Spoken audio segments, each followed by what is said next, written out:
오늘 말씀은 창세기 28장 1절에서 9절까지의 말씀 되겠습니다. 창세기 28장 1절에서 9절까지의 말씀을 제가 봉독해 드리겠습니다. 이삭이 야곱을 불러 그에게 축복하고 또 당부하여 이르되 너는 가나안 사람의 딸들 중에서 아내를 맞이하지 말고 일어나 밧단 아람으로 가서 내 외조부 부두엘의 집에 이르러 거기서 내 외삼촌 라반의 딸 중에서 아내를 맞이하라. 전능하신 하나님이 내게 복을 주시어 내가 생육하고 번성하게 하여 내가 여러 족속을 이루게 하시고 아브라함에게 허락하신 복을 내게 주시되 너와 함께 내 자손에게도 주사 하나님이 아브라함에게 주신 땅 곧 내가 거류하는 땅을 내가 차지하게 하시기를 원하노라. 이에 이삭이 야곱을 보내매 그가 밧단 아람으로 가서 라반에게 이르렀으니 라반은 아람 사람 부두엘의 아들이요 야곱과 에서의 어머니 리브가의 오라비더라. 에서가 본즉 이삭이 야곱에게 축복하고 그를 밧단 아람으로 보내어 거기서 아내를 맞이하게 하였고 또 그에게 축복하고 명하기를 너는 가나안 사람의 딸들 중에서 아내를 맞이하지 말라 하였고 또 야곱이 부모의 명을 따라 밧단 아람으로 갔으며 에서가 또 본즉 가나안 사람의 딸들이 그의 아버지 이삭을 기쁘게 하지 못하는지라. 이에 에서가 이스마엘에게 가서 그 본처들 외에 아브라함의 아들 이스마엘의 딸이요 느바요의 누이인 마할랏을 아내로 맞이하였더라. 아멘.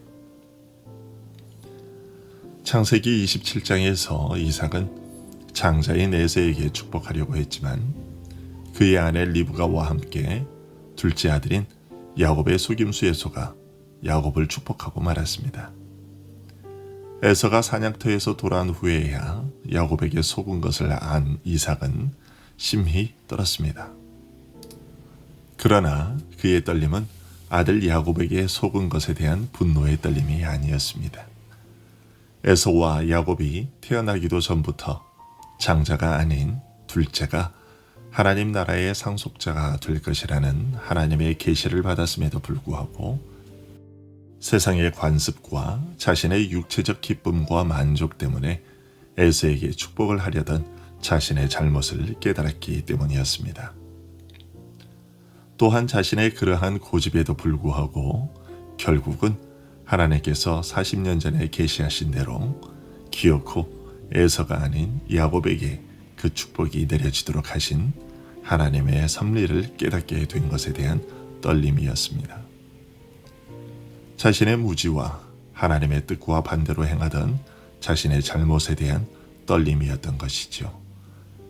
그리고 자신의 그러한 잘못이 아내와 아들의 속임수와 자식들 간의 다툼을 낳게 만들었다는 자책에 대한 떨림이기도 했습니다. 이와 같은 이삭의 잘못 때문에 에서는 야곱을 죽이고자 하는 마음을 품게 되었고 이것을 알게 된 리브가는 남편 이삭에게 이 사실을 알리고 야곱을 외가로 피신시키려고 했습니다.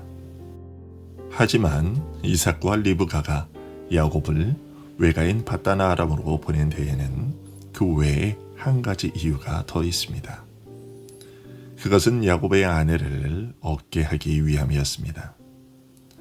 아브라함과 같이 하나님의 명령에 따라 본토 친척 아비집을 떠났던 리브가는 자신의 아들들도 하나님의 복을 사모하는 믿음의 여인들과 결혼하여 믿음의 후손들을 이어가기를 원했습니다. 하지만 에서는 그렇지 못했습니다.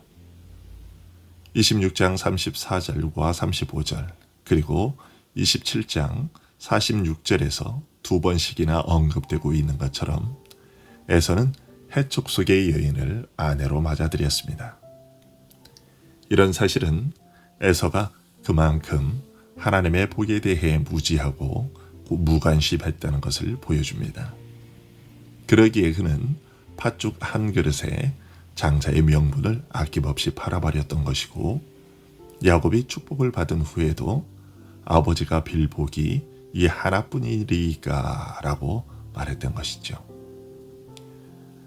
리브가는 야곱이 그와 같이 되기를 원하지 않았습니다.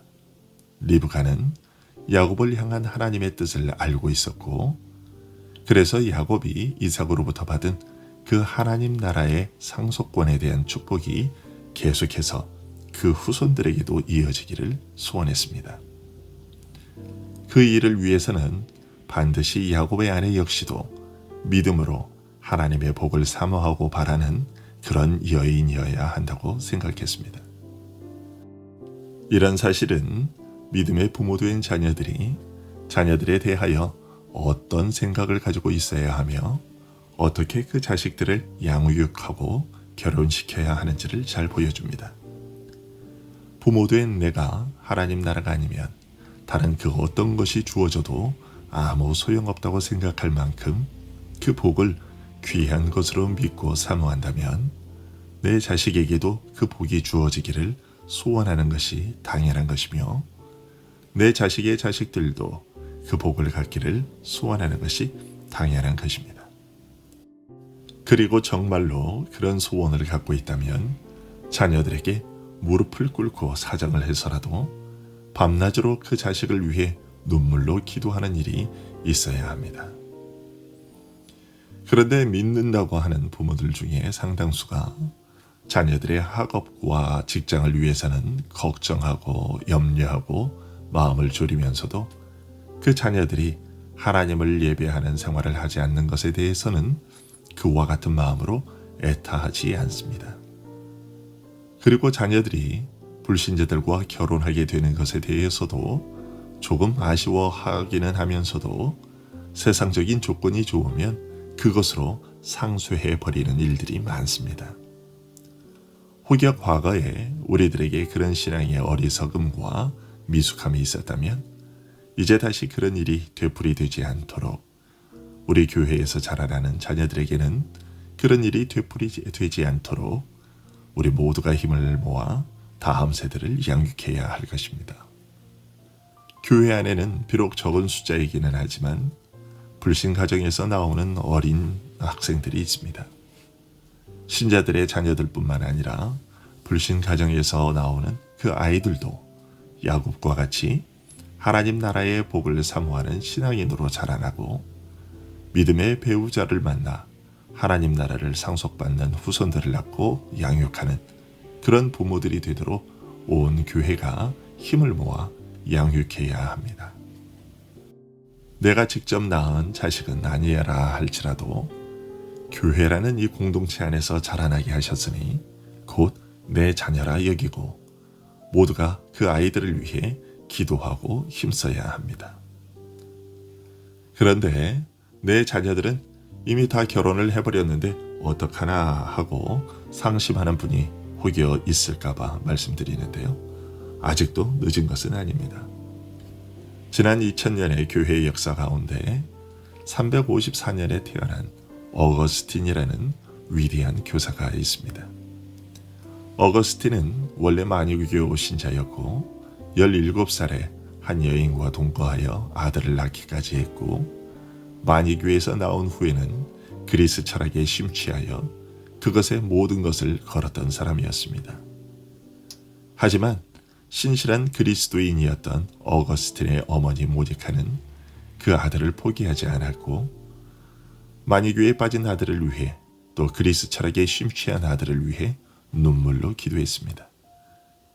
비록 어거스틴이 회개하고 교회의 선생이 되는 것을 보기 전에 모니카는 숨을 거두었지만, 그러나 아들을 위한 그녀의 기도는 응답되었던 것입니다. 그러니 포기할 일은 아닙니다. 지금 살아서 보지는 못할지라도 우리들의 자녀가 하나님 나라를 자기 인생의 최고의 보배로 여기는 자가 되기를 포기하지 말고 기도하시기 바랍니다. 이삭과 리브가는 이러한 생각으로 야곱을 외가인 밧단 아람으로 보내게 된 것이죠. 그런데 그렇게 야곱을 떠나보내기에 앞서서 이삭은 야곱을 불러 다시 한번 축복합니다.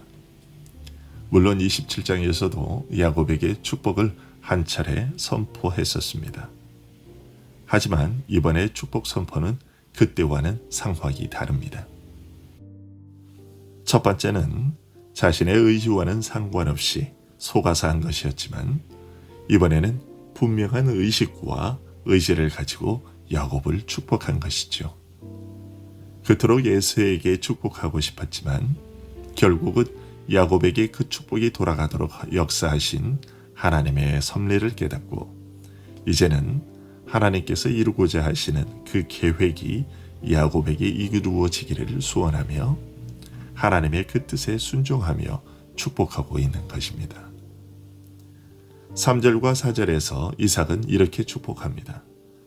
전능하신 하나님이 네게 복을 주시어 네가 생육하고 번성하게 하여 네가 여러 족속을 이루게 하시고 아브라함에게 허락하신 복을 네게 주시되 너와 함께 내 자손에게도 주사 하나님이 아브라함에게 주신 땅 곧 네가 거류하는 땅을 네가 차지하게 하기를 원하노라.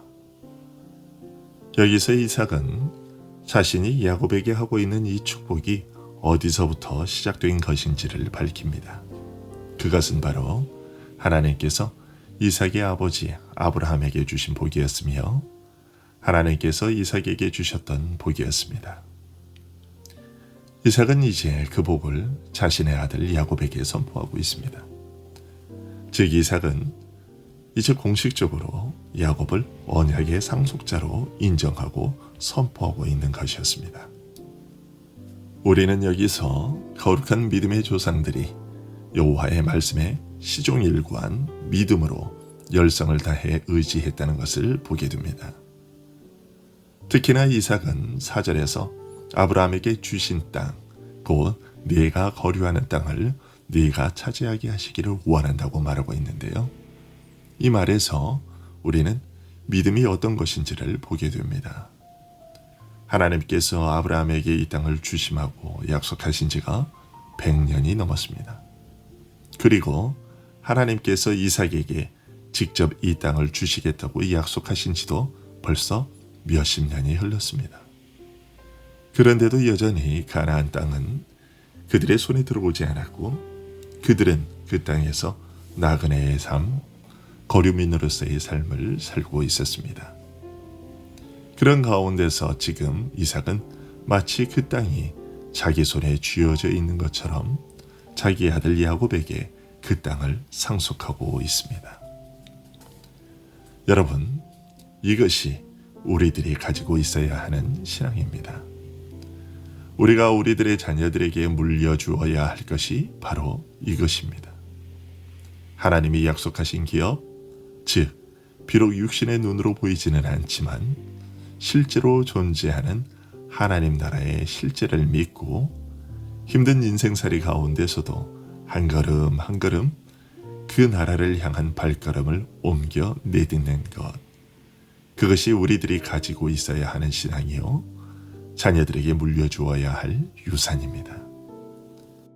하나님 나라는 그저 이 힘든 인생 여정 동안 그런 것이 있다 치고 위로를 얻으라며 주어지는 신기루와 같은 것이 아니라 실제하는 현실입니다.